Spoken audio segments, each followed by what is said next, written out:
Friends, तो कैसे हैं आप सब। तो फ्रेंड्स, हम आज बात करेंगे बी फॉर्म 7 सेमेस्टर के एनडीडीएस सब्जेक्ट के बारे में। ठीक, जिसमें फ्रेंड्स हम यूनिट फर्स्ट कंप्लीट कर चुके थे एंड इस टाइम आपका यूनिट सेकंड चल रहा था। यूनिट सेकंड में आपका माइक्रो एनकैप्सुलेशन एंड एमडीडीएस मतलब म्यूकोसल ड्रग डिलीवरी सिस्टम, ये दोनों टॉपिक कंप्लीट हो चुके थे। अगर आप इन दोनों टॉपिक को नहीं देखे हैं तो आप प्लीज़ प्लेलिस्ट में जाके आप पहले इन दोनों टॉपिक को आप विजिट कर सकते हैं, क्योंकि फ्रेंड्स अगर आप पहले के टॉपिक को आप देखेंगे तो आपको आगे वाले टॉपिक इजीली समझ में आ जाएंगे। तो फ्रेंड्स, हम इस वीडियो में बात करेंगे इम्प्लांटेबल ड्रग डिलीवरी सिस्टम के बारे में। ठीक, जो कि ये भी एक किसका टाइप है, एनडीडीएस का टाइप है। इसके बारे में हम इस वीडियो में बात करेंगे। इसमें क्या क्या देखेंगे फ्रेंड्स, हम इंट्रोडक्शन देखेंगे, इसका एडवांटेज देखेंगे, डिसएडवांटेज देखेंगे and concept of implants and concept of osmotic pump के बारे में हम जानेंगे। तो फ्रेंड्स, आइए वीडियो को स्टार्ट करते हैं। तो हमारा टॉपिक है इम्प्लांटेबल ड्रग डिलीवरी सिस्टम। तो friends, implantable drug delivery system को हम दो पार्ट में तोड़ते हैं, एक इम्प्लांट, एक ड्रग डिलीवरी सिस्टम, जो कि इसके बारे में आपको पता ही है डीडीएस। कि डीडीएस क्या होता है कि किसी भी ड्रग का एक स्थान से दूसरे स्थान पे क्या करना, डिलीवर करना, ट्रांसफर करना किसी सिस्टम के थ्रू, उसको हम बोलते हैं क्या, ड्रग डिलीवरी सिस्टम। अब इम्प्लांटेबल मतलब जिसको इम्प्लांट किया जाए। ठीक, अब यहाँ पे हमको क्या इम्प्लांट करना है, ड्रग को इम्प्लांट करना है, और कहाँ पे करना है, बॉडी में करना है। तो बॉडी में ड्रग को इम्प्लांट किया जाता है और किस किस मेथड के थ्रू। ठीक, उसके बारे में हम इस आईडीडीएस में हम पढ़ते हैं। अब सिंपल सा अगर हम इम्प्लांट का एक हिंदी मीनिंग जाने तो इसका मतलब होता है दाखिल करना, ठीक, या इंसर्ट करना बॉडी के अंदर, इसको हम बोलते हैं इम्प्लांट। ठीक, तो मतलब किसी भी जो हमारा ड्रग है वो किसी डिवाइस के थ्रू क्या होता है, स्किन के अंदर क्या किया जाता है, उसको इम्प्लांट किया जाता है। उसी को हम क्या बोलते हैं, आईडीडीएस बोलते हैं। ठीक, सबसे पहले इस आईडीडीएस को इंट्रोड्यूस किया था किसने, लाफर्ज ने, कब, 1861 में। लाफर्ज एक साइंटिस्ट थे, इन्होंने कब इंट्रोड्यूस किया था, 1861 में। और सबसे पहले कौन से ड्रग को इंट्रोड्यूस किया था बॉडी के अंदर, आपके स्टेरॉयडल हार्मोन। ठीक, जो स्टेरॉयडल हार्मोन कंटेनिंग जो सॉलिड थे ड्रग, उनको क्या किया था, सबसे पहले इम्प्लांट किया था बॉडी के अंदर। ठीक, अब आईडीडीएस क्या होता है फ्रेंड्स, ये एक एडवांस टेक्निक होता है, क्योंकि एनडीडीएस ये पूरा एनडीडीएस ही एडवांस टेक्निक है, तो उसी का एक टाइप है। तो ये भी क्या होता है, एक एडवांस टेक्निक होता है किसी भी ड्रग को बॉडी में इम्प्लांट करने के लिए या पहुंचाने के लिए।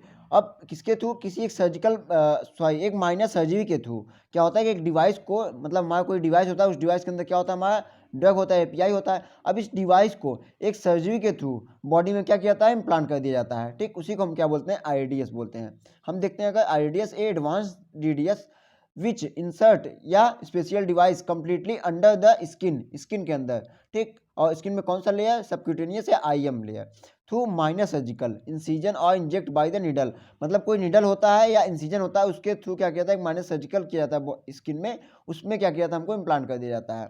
ठीक, and drug release into the blood, और फिर उस स्किन से क्या होता है, ड्रग क्या होता है, रिलीज होता है हमारे ब्लड में without repetitive insertion of needle, मतलब बिना उस इंजेक्शन को या नीडल को दोबारा उसमें डाले। ठीक, एक ही बार हम उसको डाल देते हैं बॉडी में और लॉन्ग टाइम तक वो चलता रहता है। तो ये क्या होता है, हमारा आईडीडीएस होता है। अब इसका यूज मोस्टली आपका कॉन्ट्रासेप्शन में किया जाता है, कैंसर ट्रीटमेंट में किया जाता है, डेंटल डिजीज में किया जाता है, ठीक, एंड डायबिटीज में किया जाता है। अभी आगे हम बताएंगे इसका एप्लीकेशन में। तो ये था आपका आईडीडीएस का जनरल इंट्रोडक्शन। अब बात करते हैं कुछ आइडियल प्रॉपर्टी की, क्या क्या आइडियल प्रॉपर्टी होनी चाहिए आईडीडीएस फॉर्मुलेशन के लिए। ठीक, सबसे पहला क्या होता है, ये इन्वायरमेंटल स्टेबल हो, मीन्स ऐसा ना हो कि अगर हम इसको बाहर कहीं रखे हो वो इन्वायरमेंट में आके डिग्रेडेड हो जाए, ख़राब हो जाए, ऐसा भी ना हो। नेक्स्ट आपका it should be easy to manufacture, वो आसानी से बन जाए, ऐसा ना हो कि बहुत दिक्कत हो इसको बनाने में, तो आदमी उसको बनाएगा ही नहीं। कोई इंडस्ट्री होगी, अगर भाई मैन्युफैक्चरिंग बहुत प्रॉब्लम होगी तो उसको नहीं बनाएगा, तो क्या मैन्युफैक्चरिंग बहुत आसानी से वो बन जाए। नेक्स्ट है रिलेटिवली इनएक्सपेंसिव, आप चाहे कोई भी इंग्रेडिएंट्स हो, इसमें आप ये आइडियल प्रॉपर्टी होनी चाहिए कि ज़्यादा महंगा ना हो, क्योंकि जब महंगा ही होगा तो ज़्यादा पेशेंट उसको ले नहीं पाएंगे। ठीक, नेक्स्ट आपका बायो कंपेटेबल, मतलब वो बायोलॉजिकल मटेरियल के साथ कंपेटेबल हो। जैसे फ्रेंड्स, इसका एक सिंपल सा एग्जांपल हम बताएं कि अगर क्या होता है, जैसे आप देखेंगे एक होता है ट्रांसप्लांट, ठीक, एक होता है इम्प्लांट, एक होता है ट्रांसप्लांट। ट्रांसप्लांट में क्या होता है फ्रेंड्स, जैसे आप अगर कुछ सुने होंगे ना, किसी बॉडी में किसी ऑर्गन का ट्रांसप्लांट होता है, मान लीजिए किडनी का ट्रांसप्लांट, उसमें क्या करते हैं, जो किडनी होता है पेशेंट के अंदर, जो एक्सेप्टर होता है, उसका किडनी निकालते हैं, फिर कोई डोनर जो किडनी दे रहा है उसका किडनी बॉडी में डालते हैं। ऐसा नहीं कि ये भी किडनी रहेगा साइड से किडनी और डाल दी, ऐसा नहीं। अगर एक किडनी निकालेंगे जो खराब है उसको निकालेंगे, साइड से किडनी डालेंगे, तो उसको बोलते हैं ट्रांसप्लांट। ठीक, लेकिन फ्रेंड ऐसा भी नहीं है कि किसी का भी उठा के डाल दें, ऐसा भी नहीं करते। पहले वो डोनर एक्सेप्टर का पूरा अच्छे से पूरा मैच करते हैं, ठीक, कि वो एक्सेप्टर वो डोनर का लेने लायक है कि नहीं। क्योंकि कुछ कंडीशन में क्या होता है, बॉडी एक्सेप्ट ही नहीं करती, जो डोनर का ऑर्गन होता है वो बॉडी एक्सेप्ट ही नहीं करती एक्सेप्टर के थ्रू, ठीक, तो कोई काम का नहीं होता। तो इसीलिए पहले हमको ये देखना है कि वो बायोकम्पेटिबल है कि नहीं। तो क्या हो, अगर हम इम्प्लांट कर रहे हैं बॉडी में वो ड्रग, तो वो बायोकम्पेटिबल हो, ऐसा ना हो हम ड्रग को इम्प्लांट कर दिए और ड्रग काम ही ना कर रहा उसमें, ठीक। नेक्स्ट है आपका गुड मैकेनिकल स्ट्रेंथ। उसका जो मैकेनिकल स्ट्रेंथ हो वो क्या हो, अच्छा हो। मान लीजिए अगर हम स्किन पे हम इम्प्लांट कराएं, अब वो पेशेंट कहीं मान लीजिए एक्सीडेंट से कहीं गिर गया, अब उस एक्सीडेंट की वजह से जो हम डिवाइस इम्प्लांट कराएं, उस डिवाइस में कोई दिक्कत ना आए, वो ब्रेक ना हो, ठीक, उसका मैकेनिकल जो स्ट्रेंथ हो वो स्ट्रांग हो। नेक्स्ट आपका enhance effectiveness and reduction in side effect. ये भी सभी इंग्रेडिएंट्स में आप देखे होंगे आइडियल प्रॉपर्टी में कि जो इफेक्टिवनेस हो जो ड्रग का, मतलब जो फार्माकोकाइनेटिक एक्शन हो या फार्माकोलॉजिकल एक्शन हो वो क्या हो, बढ़िया हो, एंड जिसका साइड इफेक्ट हो वो कम हो। नेक्स्ट है radially implant and insert requiring only minor surgery. हमने बताया कि इसको बॉडी में इम्प्लांट करने के लिए क्या चाहिए, हमको सर्जरी की जरूरत है। अब क्या हो फ्रेंड्स, हम बॉडी में इम्प्लांट तो कर लें, वो जल्दी इम्प्लांट हो जाए, लेकिन साथ ही साथ बहुत ही कम सर्जरी करने की ज़रूरत हो। ऐसा ना हो हम बड़ा सर्जरी कर दिए और इम्प्लांट कर दिए, बाद में वो दवा काम ही ना कर रही हो, तो हमारा बहुत चीज़ ज़्यादा वेस्ट गया है। हम तो सर्जरी, क्योंकि आप जानते हैं अगर कहीं बॉडी में कोई सर्जरी होता है, उसका कुछ ना कुछ साइड इफेक्ट हमारे बॉडी में मिलता है, ठीक। तो हमारा कोशिश ये है कि जो इम्प्लांट कर रहे हैं ड्रग, वो माइनर सर्जरी के ही थ्रू हो जाए। अब बात करते हैं इसका एडवांटेज एंड डिसएडवांटेज। अगर एडवांटेज की बात करें, बहुत सारे एडवांटेज यहाँ पे एनडीडीएस का भी एडवांटेज इसमें डाल सकते हैं। कुछ मेजर एडवांटेज जैसे आपका इंक्रीज पेशेंट कॉम्प्लियंस, ये क्या करता है, पेशेंट कॉम्प्लियंस को इंक्रीज करता है आपका रेडियस। नेक्स्ट आपका इंप्रूव ड्रग डिलीवरी, ये जो हमारा बॉडी में ड्रग डिलीवरी होता है उसको इंक्रीज करता है। नेक्स्ट आपका लॉन्ग ड्यूरेशन एक्शन, जो हमारा ड्रग का एक्शन है वो लॉन्ग टाइम तक बना रहता है बॉडी में, ठीक। नेक्स्ट आपका रिड्यूस डोजेस फ्रिक्वेंसी, जो हम बार बार दवा को ले रहे थे वो उसको कम कर दिया, मतलब जो डोजेस फ्रिक्वेंसी उसको क्या कर दिया, ये कम कर दिया। अब डिसएडवांटेज की बात करते हैं, ये इन्वेसिव होता है। इन्वेसिव मतलब आक्रामक या घातक का बोल सकते हैं। अब घातक क्यों होता है फ्रेंड, क्योंकि हमने क्या होता है इसमें क्या हमको जरूरत पड़ती है, माइनर सर्जरी की जरूरत पड़ती है, सर्जरी की जरूरत पड़ती है, इसलिए थोड़ा सा ये इन्वेसिव होता है। नेक्स्ट इंक्रीज इशू ऑफ बायोकम्पेटिबिलिटी, ये क्या करता है, हमने बताया ना बायोकम्पेटिबिलिटी होनी चाहिए, लेकिन फिर भी क्या करता है, थोड़ा सा इशू क्रिएट कर देता है बायोकम्पेटिबिलिटी के साथ, ठीक, मतलब बायोलॉजिकल मटेरियल के साथ उस क्या करता है, इशू क्रिएट कर देता है। नेक्स्ट आपका चांस ऑफ फिलियो के भी चांस ज़्यादा होते हैं क्योंकि सर्जरी से हो रहा है। नेक्स्ट डोज डंपिंग अकर। अब डोज डंपिंग अकर मतलब क्या होता है फ्रेंड्स, कभी कभी ज़्यादा डोज हो जाते हैं, कभी भी कम डोज हो जाते हैं, ठीक। नेक्स्ट आपका एक्सपेंसिव, ये थोड़ा सा महंगा होता है क्योंकि फ्रेंड्स जानते हैं कि थोड़ा सा इसमें एडवांस टाइप के टेक्निक यूज़ किए जाते हैं इस डिवाइस को बनाने के लिए, इसलिए थोड़ा सा ये क्या होता है फ्रेंड्स, एक्सपेंसिव होता है। अभी हम बताएंगे कौन कौन से कैसे डिवाइस होते हैं आगे, तो आप वीडियो को इन तक देखिएगा। अब आता है फ्रेंड्स आपका क्लासिफिकेशन ऑफ आईडीडीएस, कि आईडीडीएस का क्लासिफिकेशन इसको कितने पार्ट में डिवाइड किया गया। सबसे पहले फ्रेंड्स इसका जो क्लासिफिकेशन है किस बेस पर डिवाइड किया गया ये हम बता देते हैं। तो इसको एनर्जी के बेस पर डिवाइड किया गया कि जो ड्रग है वो हमारे बॉडी में किस बेस पर डिलीवर हो रहा है, उसके बेस पर इसको दो टाइप में डिवाइड किया गया। मीन्स अगर एनर्जी की जरूरत नहीं हो रही है तो उसको पैसिव इम्प्लांट बोल दिया गया, अगर जहाँ पे एनर्जी की जरूरत हो रही है ड्रग को डिलीवर करने के लिए उसको एक्टिव इम्प्लांट बोला गया, ठीक। अब हमने बताया दो पार्ट में, एक पैसिव इम्प्लांट, एक एक्टिव इम्प्लांट। एक्टिव इम्प्लांट को हम डायनेमिक इम्प्लांट भी बोलते हैं। फ्रेंड्स यहाँ पे हमने बस रफली थोड़ा सा हैंड राइटिंग थोड़ा सा यहाँ पे गंदा है, लेकिन आपको फ्रेंड्स हैंड रिटन नोट्स में इससे बढ़िया हैंड राइटिंग आपको मिल जाएंगे, और वो हैंड रिटन नोट्स हम आपको टेलीग्राम पे आपको दे देंगे, आप वहाँ से देख सकते हैं, ठीक। तो यहाँ बस हम समझाने के लिए लिखे हैं, आप यहाँ समझ लेंगे तो आप अच्छे से आप लिख सकते हैं अगर आप समझे रहेंगे, ठीक। तो ये आपका पैसिव एंड एक्टिव प्लांट। अब पैसिव प्लांट को दो टाइप में डिवाइड किया गया, एक नॉन डिग्रेडेबल एंड बायोडिग्रेडेबल, ठीक। अब नॉन डिग्रेडेबल को तीन पार्ट में डिवाइड किया गया है, सॉरी हम कह सकते हैं इसके एग्जाम्पल है नॉन डिग्रेडेबल, क्या आपका नॉय प्लांट हो गया, इम्प्लानॉन हो गया, विट्रासर्ट हो गया, ठीक। ये सब कुछ कुछ छोटे टर्म है, ठीक, जो कि पूछे नहीं जाते, बस आप नाम जानते रहिए। नेक्स्ट आपका बायोडिग्रेडेबल, ठीक। अब आता है एक्टिव प्लांट की बात करें तो osmotic pump and propellant infusion pump, ये पंप होते हैं। अब हमने बताया ना पंप, अभी आगे आपको आएगा, तो यही वो पंप है। अब पंप है तो इसका मतलब इसमें एनर्जी की इन्वॉल्वमेंट हो, इसीलिए इसको एक्टिव इम्प्लांट बोला गया। अब ऑस्मोटिक पंप जहाँ क्या हो, ऑस्मोटिक प्रेशर का यूज करके ड्रग को डिलीवर किया जाए। मीन्स बहुत ढेर सारा ऑस्मोटिक पंप है, लेकिन सबका जिक्र नहीं किया है यहाँ पे, हम सिर्फ चार के बारे में बताएं, इसमें से भी हम दो के बारे में डिस्कस करेंगे जो कि मैक्सिमम यही पूछा जाता है, एक ड्यूओस पंप, एक अल्जेट पंप, और कौन सा है दो ठो, रोज एंड नेल्सन पंप है एंड मिनी ऑस्मोटिक पंप है, ठीक। इन सब के आप नाम जानते हैं क्योंकि यह हो सकता है 2 नंबर में एग्जाम्पल ही पूछ ले ऑस्मोटिक पंप के बारे में, बताइए 2-3 ठो एग्जाम्पल दीजिए, तो आप ये 4 ठो बता सकते हैं, Duros pump, Alzet pump, Rose and Nelson pump and mini osmotic pump, ठीक। एंड ऐसे प्रोपेलेंट इन्फ्यूजन पंप होता है। तो आपको इसमें से सिर्फ आपको इन दोनों के बारे में पढ़ना होगा, ठीक। तो ये था आपका क्लासिफिकेशन ऑफ आईडीडीएस। तो अगर हम सिलेबस में अब हम देखें फ्रेंड्स, तो आपका इंट्रोडक्शन हो गया, एडवांटेज होगा, डिसएडवांटेज होगा। ठीक, अब आपका नेक्स्ट आता है concept of implants and concept of osmotic pump के बारे में। तो हम बात करेंगे अब कॉन्सेप्ट ऑफ इम्प्लांट कि इम्प्लांट का आखिर कॉन्सेप्ट क्या है, कैसे उसको बनाया गया है। ठीक, जो हम ड्रग हम डाल रहे हैं उसमें इम्प्लांट का है, उसको कैसे बनाया गया है पहले। ठीक, तो क्या होता है फ्रेंड्स, सबसे पहले तो पूरे इंग्रेडिएंट्स में पॉलीमर का यूज किया गया है, तो इसमें भी पॉलीमर का यूज किया जा रहा है। Polymer use in the preparation of implant. ठीक, अब इस पॉलीमर के बेस पे इसको दो कैटेगरी में डिवाइड किया गया है, एक आपका बायोडिग्रेडेबल, एक आपका नॉन बायोडिग्रेडेबल। अब इसका मतलब कि ऐसे पॉलीमर जो बायोडिग्रेडेड हो जाएं उसको बोलते हैं बायोडिग्रेडेबल, एंड ऐसे पॉलीमर जो बायोडिग्रेडेड ना हो उसको बोलते हैं नॉन बायोडिग्रेडेबल। अब ये सबसे फ्रेंड्स सबसे ज़्यादा एडवांटेज इसका है, क्योंकि बायोडिग्रेडेबल में क्या होता है फ्रेंड्स, अगर हम कोई ये ड्रग है, ठीक, इसको हम बायोडिग्रेडेबल जो टाइप के पॉलीमर है उनसे अगर इसको हम लेयर लेमिनेट किए हैं तो क्या होते हैं, बॉडी में जाने के बाद ये डिग्रेड हो जाते हैं और बाद में अपना स्किट आउट हो जाते हैं। ठीक, लेकिन नॉन बायोडिग्रेडेबल में क्या होता है फ्रेंड्स, ये जो पॉलीमर यूज किए हैं ये नॉन बायोडिग्रेडेबल होता है, मतलब बॉडी में डिग्रेडेड नहीं होता है पॉलीमर, इसको हमको फिर बाद में निकालना पड़ता है किसी टेक्निक के थ्रू। ठीक, तो अब हम बायोडिग्रेडेबल की अगर बात करें, इसको दो टाइप में डिवाइड किया, एक आपका विजय वायर सिस्टम, एक आपका मोनोलिथिक टाइप, और नॉन बायोडिग्रेडेबल को एक विजय वायर सिस्टम, एक मैट्रिक्स सिस्टम। ठीक, इसको एक फर्दर कैटेगरी में और बताया जाता है कहीं कहीं किसी बुक में, कौन सा है वो, मैग्नेटिक कंट्रोल रिलीज सिस्टम। ठीक, तो अब फ्रेंड्स इसमें आप दो नाम सुने होंगे पहले, कौन कौन सा है, एक विजय वायर सिस्टम, एक आपका मैट्रिक्स सिस्टम। ये दोनों आप नाम पहले भी सुन चुके होंगे माइक्रो एनकैप्सुलेशन जब हम बता रहे थे। अगर आप इसलिए हमने कहा, अगर आप पिछले टॉपिक को नहीं देखे हैं तो आप पिछले टॉपिक को आप देख लीजिए, क्योंकि हर टॉपिक एक दूसरे से कोरिलेट है। ठीक, तो इसको हम माइक्रो इनकैप्सुलेशन बताए थे, फिर हम यहाँ से हल्का सा जानकारी हम यहाँ पे आपको दे दे रहे हैं। अब विजयवाड़ा सिस्टम क्या होता है फ्रेंड्स, इसमें क्या होता है, कोई ड्रग हमारे बीच में जो क्या है ड्रग है, इसको क्या किया जाता है, दो लेयर से लेमिनेट किया जाता है। ठीक, ये आपका पहला लेयर है, ये आपका दूसरा लेयर है। अब पहले लेयर को हम बोलते हैं वेट कंट्रोलिंग मेम्ब्रेन, दूसरे लेयर को बोलते हैं पॉलीमर लेयर। ठीक, या लेमिनेटेड मेम्ब्रेन।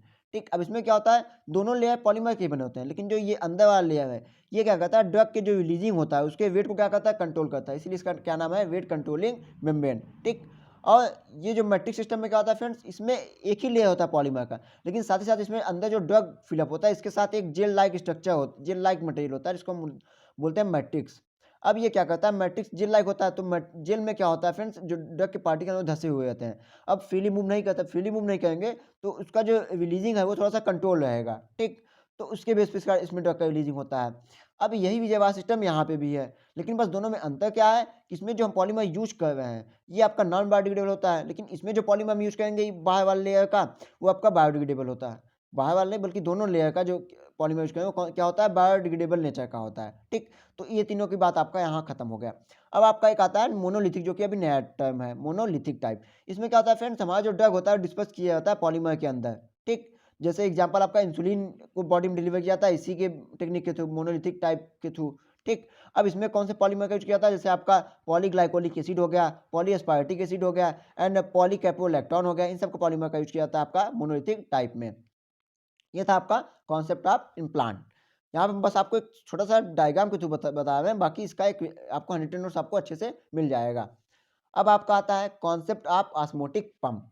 ठीक, अब यहाँ फ्रेंड्स हमने पहले क्लासिफिकेशन में बताया था कि ऑस्मोटिक पंप मतलब कि जहाँ पे ऑस्मोटिक प्रेशर का यूज करके ड्रग को डिलीवर किया जा रहा है। ठीक, तो कई ढेर सारे पंप थे, तो अब उन्हीं पंप का हमको पढ़ना है। तो यही है, क्या होता है, it is a active process, हमने बताया एक एक्टिव प्रोसेस है to deliver the drug by the implant. Implant के द्वारा क्या होता है, ड्रग को डिलीवर किया जाता है, एक एक्टिव प्रोसेस। ठीक, by the help of osmotic gradient या प्रेशर, किसकी हेल्प से, ऑस्मोटिक ग्रेडियंट या ऑस्मोटिक प्रेशर को क्रिएट करके क्या किया जाता है, ड्रग को डिलीवर किया जाता है कहाँ पे, बॉडी में। और बॉडी में कहाँ पे, आपका सिस्टमिक सर्कुलेशन में। अब आता है आपका osmotic pressure create by the osmotic pump. अभी ऑस्मोटिक प्रेशर कहाँ से क्रिएट होता है, ऑस्मोटिक पंप के थ्रू। ऑस्मोटिक पंप पे अलग अलग पार्ट हैं जो कि ऑस्मोटिक प्रेशर क्रिएट करते हैं, अभी आगे हम आपको बताएंगे। नेक्स्ट आपका डिफरेंट टाइप के ऑस्मोटिक पंप होते हैं, इसमें हमने बताया था क्लासिफिकेशन में कई टाइप के होते हैं, जिसमें आपको सिर्फ दो पढ़ना है, एक आपका डिवोस टेक्निक पढ़ना है, टेक्नोलॉजी पढ़ना है, एक आपका एलजेड पंप पढ़ना है। ठीक, तो यहाँ सिर्फ हम हल्का सा एक फ्रेंड्स स्कीमेटिक डायग्राम बना दिए हैं, आपको स्क्रीन पे हम इसका एक बढ़िया डायग्राम आपको लगा दें, आप चाहे तो स्क्रीनशॉट ले लीजिए। ठीक, तो डिवाइस अगर पंप की बात करें फ्रेंड्स, ये एक सिलेंडर शेप का छोटा सा डिवाइस होता है, ये पूरा डिवाइस आपका बॉडी में इम्प्लांट किया जाता है सर्जरी के थ्रू। अब ये बहुत छोटा सा डिवाइस होता है, इसको दो कंपार्टमेंट डिवाइड किया गया है, एक ये वाला फर्स्ट कंपार्टमेंट, एक आपका सेकंड कंपार्टमेंट। अब जो फर्स्ट एंड सेकंड कंपार्टमेंट है ये डिवाइड होता है किसके थ्रू, पिस्टन के थ्रू। मतलब ये जो पिस्टन होता है, पिस्टन किधर साइड वाला फर्स्ट कंपार्टमेंट एंड इधर साइड वाला सेकंड कंपार्टमेंट। अब अगर हम फर्स्ट कंपार्टमेंट की बात करें तो फर्स्ट कंपार्टमेंट हमारा क्या है, इसको इसमें दो पार्ट होते हैं, एक आपका होता है सेमी परमेबल मेम्ब्रेन होता है, एक आपका होता है ऑस्मोटिक इंजन होता है। ठीक, अगर सेकंड कंपार्टमेंट की बात करें तो इसमें भी आपका इसमें आपका 3 पार्ट होते हैं। एक आपका ड्रग रिजर्वायर है, एक आपका फ्लो मॉड्यूलेटर, एक आपका ड्रग डिलीवरी ओरिफिस। ठीक, अब हम अगर पहले कंपार्टमेंट की बात करें फ्रेंड्स, इसमें होता है सेमी परमेबल मेम्ब्रेन सबसे पीछे। ठीक, यहाँ से क्या होता है, इसका नाम ही है फ्रेंड्स सेमी परमेबल, मतलब ये कुछ चीज़ को तो अंदर ले जाने देता होगा। अब किसको ले जाता होगा, वाटर को। ठीक, इस यहाँ से क्या होता है, वाटर इंटर करता है। अब ऑस्मोटिक इंजन क्या करता है फ्रेंड्स, ये क्या करता है, ऑस्मोटिक प्रेशर क्रिएट करता है बॉडी सॉरी डिवाइस में। ठीक, अब उसी अब ये पिस्टन क्या करता है कि ये जो वाटर इधर है उस वाटर को यहाँ लाता है, किसमें, ड्रग रिजर्वायर में। अब ड्रग रिजर्वायर में बताया क्या होता है, ऊपर यहाँ बता दिया था। तो ड्रग रिजर्वायर के अंदर क्या होता है फ्रेंड्स, ड्रग फिलअप हुआ होता है। अब ये जो पिस्टन क्या किया था, वाटर को ड्रग में लाता है। अब इस ड्रग, वाटर और ड्रग दोनों मिलके क्या होते हैं, ये फ्लो मॉड्यूलेटर होता है, जो कि इस ड्रग की रिलीजिंग को कंट्रोल करते हैं, मॉड्यूलेट करते हैं। फिर वो क्या होता है, एक हल्का सा आगे ओरिफिस होता है, इस ओरिफिस के थ्रू क्या होता है, ड्रग हमारा रिलीज होता है। ठीक, तो ये एक सिंपल सा इसका प्रोसेस था। अब अगर इसका हल्का सा इंट्रोडक्शन देखें तो क्या होता है, it is a cylinder shape का होता है, डिवाइस होता है, जिसका डायमीटर क्या होता है फ्रेंड्स, 4 to 10 मिलीमीटर होता है। डायमीटर क्या होता है फ्रेंड्स, ये पूरा। ठीक, 4 to 10 मिलीमीटर होता है। एंड लेंथ क्या होता है इसकी पूरी लंबाई, तो 45 मिलीमीटर होती है। And use to treatment of the prostate cancer, जो प्रोस्टेट कैंसर होता है उसके ट्रीटमेंट के लिए इसका मोस्टली यूज किया जाता है। अब आता है आपका नेक्स्ट आपका फ्रेंड्स अल्जेट पंप। ये भी फ्रेंड्स डियोज टेक्नोलॉजी की तरह या डियोज पंप की तरह ये भी होता है, बस थोड़ा सा इसका शेप अलग होता है। ठीक, और इसमें क्या होता है फ्रेंड्स, वाटर सिर्फ एक साइड से थ्रू जा रहा था, लेकिन इसमें क्या होता है फ्रेंड्स, वाटर इन पूरे साइड से यहाँ से पूरा जाता है। ठीक, बस आगे वाला अगर टॉप को छोड़ दिया जाए, बाकी हर जगह से वाटर इंटर करता है। ठीक, यहाँ पे क्या होता है फ्रेंड्स, सेमी परमेबल मेम्ब्रेन खाली यहाँ पे था, लेकिन यहाँ पे इस पूरे बॉडी में सेमी परमेबल मेम्ब्रेन लगा होता है, जिसके थ्रू क्या होता है, वाटर इंटर करता है। अब इसमें क्या होता है फ्रेंड्स, इसमें हमारा सबसे आउटर लेयर होता है, इसको हम बोलते हैं क्या, सेमी परमेबल मेम्ब्रेन, जहाँ से क्या होता है, वाटर इंटर करता है। उसके बाद ये जो ब्लैक वाला पार्ट है फ्रेंड्स, ये भी हम आपको स्क्रीन पर लगा दें, इसका भी डायग्राम आप स्क्रीनशॉट ले लीजिए, अल्जेट पंप का भी। तो फ्रेंड्स इसमें क्या होता है, ये जो हमने ब्लैक वाला मोटा सा लेयर बनाया है, ये क्या होता है, ऑस्मोटिक एजेंट, या हम बोल सकते हैं ऑस्मोटिक इंजन भी आप बोल सकते हैं इसको। इसमें क्या होता है, कैसे एजेंट और मटेरियल होते हैं जो कि ऑस्मोटिक प्रेशर क्रिएट करते हैं। अब इसी ऑस्मोटिक प्रेशर के थ्रू क्या होता है, हमारा ड्रग क्या होता है, बॉडी में रिलीज होता है। ठीक, नेक्स्ट उसके नीचे आपका लेयर आता है फ्लेक्सिबल इम्परमेबल रिजर्वायर लेयर। ठीक, जिसमें आपका ड्रग फिलअप होता है, जिसको हम बोलते हैं ड्रग रिजर्वायर बोल सकते हैं। ठीक, अब ये ड्रग रिजर्वायर, ये जो आपका लेयर है अंदर वाला, ठीक, इसी में क्या होता है, ड्रग फिलअप होता है। अब इस ड्रग फिलअप के थ्रू इसी पाइप होता है, इस पाइप के थ्रू क्या होता है, आपका बाहर ड्रग रिलीज होता है एक ओरिफिस के माध्यम से। ठीक, अब यहाँ पे भी आपका फ्लो मॉड्यूलेटर लगा होता है, जो कि क्या करता है, इसके फ्लो को मॉड्यूलेट करता है। ठीक, तो ये था आपका अल्जेट पंप। तो ये था आपका ऑस्मोटिक पंप कॉन्सेप्ट और इसका कुछ डिवाइस के बारे में। अब आपका लास्ट आता है इसका एप्लीकेशन। तो फ्रेंड्स अगर इम्प्लांटेबल की बात करें, इसके एप्लीकेशन की बात करें, इम्प्लांटेबल डिलीवरी सिस्टम की बात करें, हम यहाँ पे आपको दिखा दें इसका पूरा यूज। ठीक, यहाँ देखिए आपका वुमेन हेल्थ, मतलब वही कॉन्ट्रासेप्शन में बोल सकते हैं, डायबिटीज़ में, ऑकुलर थेरेपी में, कार्डियोवास्कुलर डिजीज में, पेन मैनेजमेंट में, ट्यूबरक्लोसिस में, टीबी में इसका यूज किया जाता है, कैंसर में किया जाता है, एंड डेंटल एप्लीकेशन में, एंड इम्यून बूस्टर में। तो ये फॉलोइंग एप्लीकेशन थे इसके आईडीएस के। तो फ्रेंड्स आपका ये टॉपिक इम्प्लांटेबल डिलीवरी सिस्टम यहाँ पे समाप्त होता है। अगर फ्रेंड्स आपको यहाँ तक कोई भी प्रॉब्लम आई हो या कोई भी दिक्कत आई हो तो आप कमेंट बॉक्स में कमेंट कर दीजिएगा। एंड फ्रेंड्स अगर वीडियो अच्छा लगा हो तो लाइक करना ना भूलिए, एंड अगर आप चैनल पर नए आए तो प्लीज चैनल को सब्सक्राइब करना ना भूलिएगा। एंड इसका हैंड रिटन नोट्स आपको टेलीग्राम चैनल पर मिल जाएगा, आप वहाँ से जाके देख सकते हैं। तो फ्रेंड्स वीडियो को इंटर देखने के लिए thank you and take care.